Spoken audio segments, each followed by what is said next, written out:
Assalamualaikum warahmatullahi wabarakatuh. Di video kali ini, saya akan menjelaskan sebuah materi yang berjudul Informasi Geospasial. Pertama-tama saya akan memperkenalkan diri saya dulu.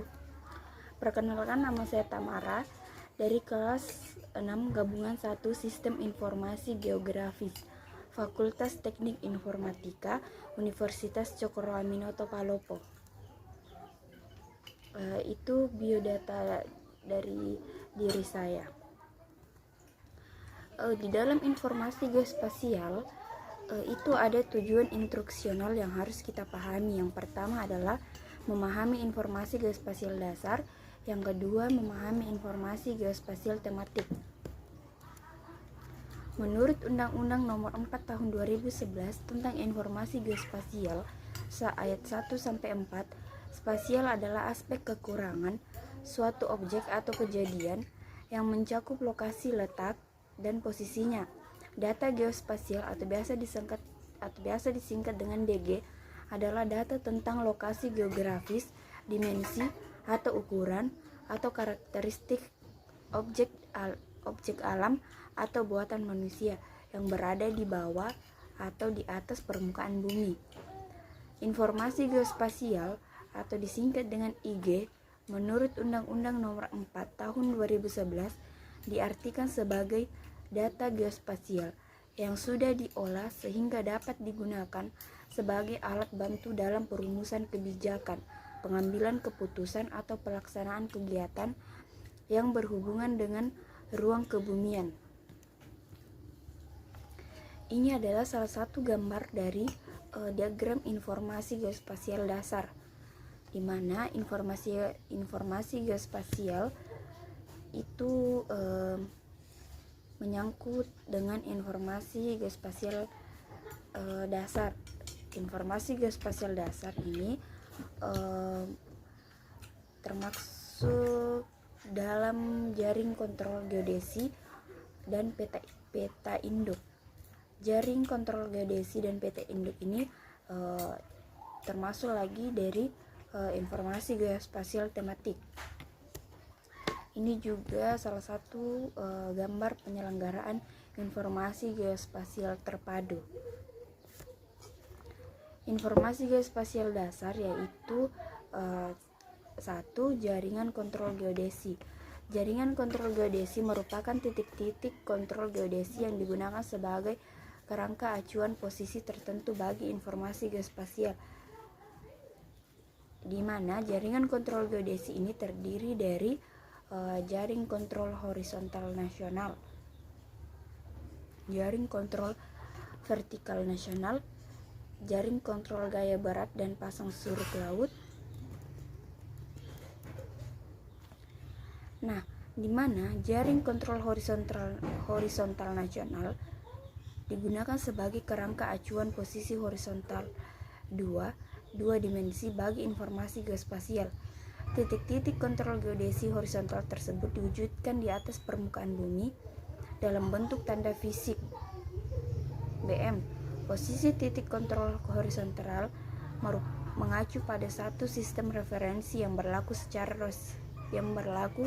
secara nasional. Yang kedua itu jaring kontrol vertikal nasional, digunakan sebagai kerangka acuan posisi vertikal bagi informasi geospasial berupa titik-titik kontrol geodesi vertikal dalam bentuk titik serta mengacu pada satu sistem referensi yang berlaku secara nasional, kontrol gaya barat dan pasang surut laut. Yang ketiga itu ada jaring kontrol gaya barat dan pasang surut laut, digunakan sebagai acuan dalam penentuan posisi vertikal dan sistem referensi tinggi. Data pengukuran gaya barat diperlukan untuk penentuan geoid yang selanjutnya dijadikan pendekatan reduksi jarak dari elipsoid bumi untuk penentuan tinggi. Nilai gaya barat di setiap titik pada jaring tersebut mengacu pada satu sistem referensi yang berlaku secara nasional. Yang kedua, pemetaan rupa bumi dan toponim. Peta rupa bumi adalah peta yang memperlihatkan unsur-unsur dalam atau asli dan unsur-unsur buatan manusia di atas permukaan bumi. Unsur-unsur tersebut diusahakan untuk diperlihatkan pada posisi yang sebenarnya. Peta rupa bumi disebut juga sebagai peta umum, karena dalam peta rupa bumi menyajikan semua unsur yang ada pada permukaan bumi, dengan mempertimbangkan skala yang sangat terbatas. Peta rupa bumi dapat digunakan untuk bermacam-macam tujuan, termaksud untuk tujuan pembelajaran di sekolah. Yang kedua itu toponim.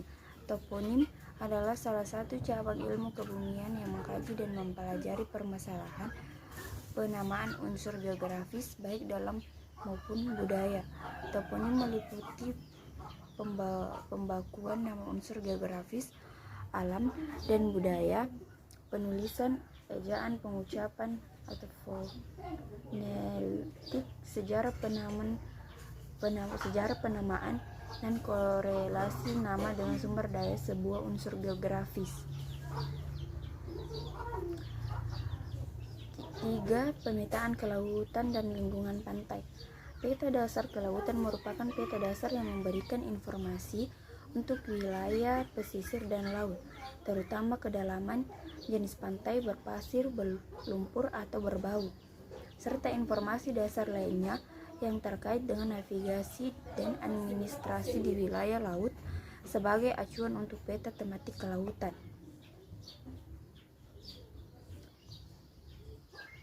Pemetaan kelautan dan lingkungan pantai terbagi menjadi dua, yaitu peta dasar lingkungan pantai Indonesia atau biasa disingkat dengan LPI, dan peta dasar lingkungan laut nasional yang disingkat dengan LLN. Peta dasar lingkungan pantai Indonesia merupakan peta dasar di wilayah pantai yang mencakup daratan, pesisir, dan laut dengan informasi batimetri dan objek-objek penting terkait dengan navigasi laut, perikanan, dan kelautan. Dalam sebuah peta dasar lingkungan pantai Indonesia, perbandingan cakupan luas daratan dan lautan adalah kurang lebih 1:2 dan biasanya menggunakan skala 1:50. Sedangkan peta dasar lingkungan laut nasional merupakan peta dasar di wilayah laut dengan informasi batimetri dan objek-objek penting terkait dengan menavigasi laut, perikanan, dan kelautan. Dalam sebuah peta dasar lingkungan pantai Indonesia, perbandingan cakupan luas daratan dan lautan adalah kurang lebih 1:2 dan biasanya menggunakan skala 1:500. Yang keempat itu peta batas wilayah. Peta batas wilayah menunjukkan batas-batas wilayah yang menjadi kekuasaan komunitas tertentu. Peta ini dibuat untuk merespon faktor-faktor yang dianggap dapat mengganggu wilayah kekuasaan komunitas tersebut. Informasi geospasial dalam memahami NKRI, Negara Kesatuan Republik Indonesia, sebagai satu kesatuan politik, ekonomi, sosial, budaya, dan pertahanan keamanan. Informasi geospasial yang akurat dan akuntabel dapat mempresentasikan hubungan antar fenomena secara komprehensif. Komprehensif itu adalah keseluruhan. Pembangunan merupakan hubungan antar manusia dan antar manusia dengan lingkungannya. Informasi geospasial bersifat multifungsi dan dibutuhkan oleh semua institusi, pemerintah, dan masyarakat untuk meningkatkan kualitas perencanaan dan pengambilan keputusan di seluruh tingkatan dan segala aspek dari pembangunan nasional. Adapun itu, perkembangan teknologi geospasial. Teknologi geospasial adalah istilah yang digunakan untuk menggambarkan berbagai alat modern yang berkontribusi terhadap pemetaan dan analisis geografis. Teknologi ini telah berkembang dalam beberapa bentuk, sejak peta pertama digambarkan pada zaman prasejarah. Teknologi geospasial terus mengalami perkembangan sejak dekade 80-an, diawali oleh cara pengambilan informasi yang sangat sederhana, dengan wahana yang sederhana pula. Namun, seiring dengan perkembangan mulai dengan teknologi foto udara hingga pemanfaatan data digital dengan menggunakan wahana satelit telah membawa perubahan yang signifikan tentang perkembangan dan pemanfaatan teknologi ini dalam kehidupan sehari-hari.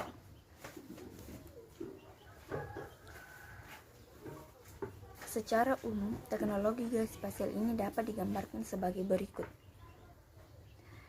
Salah satu gambar geospasial teknologi. Dari gambar dan ilustrasi di atas dapat dipahami bagaimana teknologi geospasial dapat merupakan hasil integrasi berbagai bidang keilmuan yang dikemas dalam informasi yang menampilkan dimensi visualisasi bumi. Dalam pemanfaatannya dapat meningkatkan ketepatan dan akurasi perhitungan situasi atau membuat modeling secara spasial virtual dalam membangun infrastruktur sumber daya alam dan konstruksi. Berbagai jenis teknologi geospasial yang dapat memberikan kontribusi dalam pembangunan infrastruktur sumber daya alam dan konstruksi meliputi: yang pertama, data penginderaan jauh, data citra yang dikumpulkan dari platform kamera atau sensor ruang angkasa atau udara. Yang kedua, sistem informasi geografis atau SIG. Yang ketiga, Global Positioning System atau biasa disingkat dengan GPS. Yang keempat, Internet Mapping Technologies. Data penginderaan jauh, data citra yang dikumpulkan dari platform kamera atau sensor ruang angkasa atau udara. Beberapa penyedia citra satelit komersial menawarkan gambar beresolusi tinggi, bahkan hingga kurang dari 1 meter, yang dapat digunakan untuk memantau kawasan lebih detail. Yang kedua, sistem informasi geografis, rangkaian perangkat lunak untuk pemetaan dan analisis data yang georeferensi di permukaan bumi atau dikenal sebagai data geospasial dan lain-lain. Yang ketiga itu Global Positioning System, jaringan satelit yang dapat memberikan lokasi koordinat. Pemanfaatan data geospasial dalam pengelolaan sumber daya alam dan konstruksi. Pengelolaan sumber daya alam, khususnya wilayah sungai, menjadi prioritas dalam menjaga kelestarian, pemanfaatan dan pengendalian sumber daya alam di Indonesia. Pemanfaatan teknologi geospasial dalam menyajikan informasi terkait dengan biofisik wilayah dapat disajikan dalam bentuk peta-peta maupun modeling yang dapat membuat skenario perencanaan dalam upaya pembangunan infrastruktur sumber daya alam di daerah. Secara cepat, pengambil keputusan dapat merekomendasikan setelah mendapatkan informasi spasial yang detail. Berikut contoh-contoh pemanfaatan teknologi spasial terkait dengan pemanfaatan untuk sumber daya alam dan konstruksi. Yang pertama itu pemetaan erosi dan kekritisan lahan. Yang kedua, monitoring cuaca. Yang ketiga, pengelolaan DAS dan manajemen pengambilan keputusan. Yang keempat, geospasial teknologi untuk monitoring pembangunan infrastruktur sumber daya alam dan konstruksi.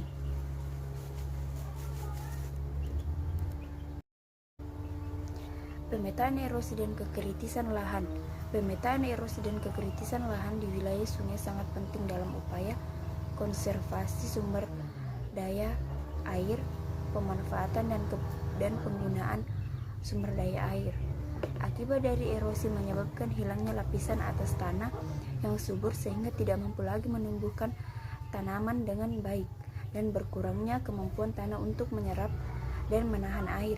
Sebagai konsekuensi adalah berkurangnya cadangan air di wilayah tersebut. Tanah yang diangkut ini akan diendapkan di tempat lain, sehingga di tempat terjadinya endapan ini juga terjadi kerusakan, seperti pendangkalan waduk, sungai, dan merusak bangunan irigasi. Hal ini akan mempercepat kerusakan bangunan infrastruktur SDA. Selain itu, pemanfaatan dan pengolahan lahan yang tidak sesuai dengan kemampuan serta tanpa mengindahkan prinsip-prinsip konservasi lahan semakin marak terjadi di sepanjang aliran sungai di wilayah sungai. Hal ini semakin menguatkan terjadinya lahan kritis. Untuk mengetahui tingkat bahaya erosi dan kekritisan lahan dapat dimanfaatkan teknologi spasial. Salah satu gambar peta bahaya erosi. Salah satu gambar lahan kritis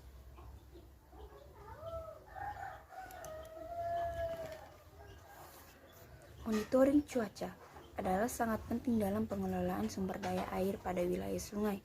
Informasi tentang tutupan awan, curah hujan, suhu, dan unsur-unsur lain terkait dengan cuaca dengan cepat dapat akses melalui pengolahan data satelit. Pengamatan yang dilakukan Adi Ningsi, Parwati Sofan, dan Prasasti 2016 menunjukkan bahwa teknologi geospasial dapat digunakan untuk memonitor kekeringan di Indonesia. Bahkan, dapat dilakukan monitoring harian dan mingguannya.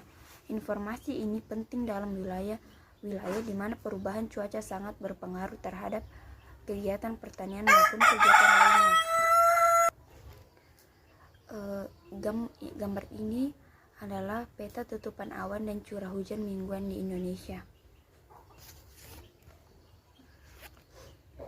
Pengelolaan DAS dan manajemen pengambilan keputusan. Kajian Herlambang 2009 memberikan gambaran bahwa kerusakan daerah aliran sungai DAS terus meningkat dengan cepat. Jika pada tahun 1984 terdapat kerusakan 22 DAS kritis dan super kritis, tahun 1992 meningkat menjadi 29 DAS. 1994 menjadi 39 DAS, 1998 menjadi 42 DAS, 2000 menjadi 58 DAS, dan tahun 2003 menjadi 62 DAS yang rusak super kritis dan kritis. Diperkirakan 13% dari 458 DAS di Indonesia dalam kondisi kritis saat ini. Dalam hal ini, peran data geospasial secara cepat dapat mengkalkulasikan sebagai DAS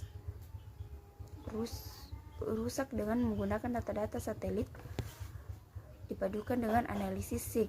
Informasi ini penting bagi pengambil keputusan dalam penanganan DAS. Dalam kajiannya 2009 menjelaskan bahwa analisis citra satelit landas tahun 2000 saja luas lahan kritis dan kerusakan hutan di Indonesia mencapai 54,65 juta hektar. Selain kajian di atas, tantangan ke depan pemanfaatan teknologi geospasial untuk SDA dan konstruksi, yaitu tantangan yang dihadapi terkait pemanfaatan teknologi geospasial saat ini adalah kesiapan sumber daya manusia dan teknologi yang dapat mendorong percepatan pembangunan infrastruktur SDA dan konstruksi sesuai dengan tuntutan pembangunan nasional yang tertera dalam misi pembangunan jangka panjang 2015 sampai dengan 2025. Ada beberapa poin yang dapat dikemukakan dalam pemanfaatan data geospasial untuk percepatan pembangunan infrastruktur spasial, antara lain perencanaan geospasial terkait dengan SDA, yang kedua pemanfaatan data geospasial dalam SDA, dan pemantauan dan evaluasi SDA dan konstruksi berbasis data geospasial. Untuk memenuhi tantangan di atas diperlukan penelitian-penelitian yang terkait dengan pemanfaatan teknologi geospasial. Pertanyaan yang sederhana terkait dengan ini adalah siapakah para karya siswa dalam pemanfaatan teknologi ini? Itulah tadi materi dari saya, kurang dan lebihnya mohon dimaafkan. Bila ada salah-salah kata pada saat saya menjelaskan, mohon dimaafkan. Assalamualaikum warahmatullahi wabarakatuh.